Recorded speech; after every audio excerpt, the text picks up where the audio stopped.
नमस्कार, किस्से कहानियां में एक बार फिर आपका स्वागत है। अकबर और बीरबल की कहानियों की श्रृंखला में आज की कहानी है बीरबल की खिचड़ी। एक दफा शहंशाह अकबर ने घोषणा की कि यदि कोई व्यक्ति सर्दी के मौसम में नर्मदा नदी के ठंडे पानी में घुटनों तक डूबा रहकर सारी रात गुजार देगा तो उसे भारी भरकम तोहफे से पुरस्कृत किया जाएगा। एक गरीब धोबी ने अपनी गरीबी दूर करने की खातिर हिम्मत की और सारी रात नदी में घुटने तक पानी में ठिठुरते हुए बिताई और जहां पना से अपना इनाम लेने पहुंचा। बादशाह अकबर ने उसे पूछा, तुमने कैसे सारी रात बिना सोए खड़े खड़े ही नदी में रात बिता दी? तुम्हारे पास क्या सबूत है?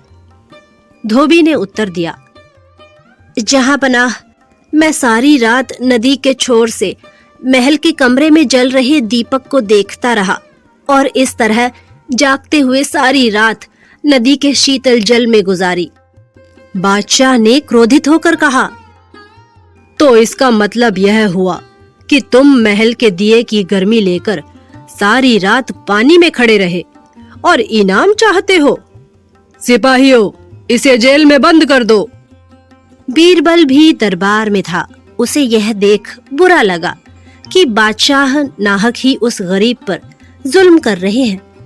बीरबल दूसरे दिन दरबार में हाजिर नहीं हुआ, जबकि उस दिन दरबार की एक आवश्यक बैठक थी। बादशाह ने एक खादिम को बीरबल को बुलाने भेजा। खादिम ने लौटकर जवाब दिया कि बीरबल खिचड़ी पका रहे हैं और वह खिचड़ी पकते ही उसे खाकर आएंगे। जब बीरबल बहुत देर बाद भी नहीं आए तो बादशाह को बीरबल की चाल में कुछ संदेह नजर आया। वे खुद तफ्तीश करने पहुंचे। बादशाह ने देखा कि एक बहुत लंबे से डंडे पर एक घड़ा बांधकर उसे बहुत ऊंचा लटका दिया गया है और नीचे जरा सी आग जल रही है। पास में बीरबल आराम से खटिए पर लेटे हुए हैं। बादशाह ने तमक कर पूछा, बीरबल, यह क्या तमाशा है? क्या ऐसी भी खिचड़ी पकती है? बीरबल ने कहा, मुआफ करें जहां पनाह, जरूर पकेगी। वैसी ही पकेगी जैसी कि धोबी को महल के दिए की गर्मी मिली थी। बादशाह को बात समझ में आ गई। उन्होंने बीरबल को गले से लगा लिया और धोबी को रिहा करने और उसे इनाम देने का हुक्म दिया।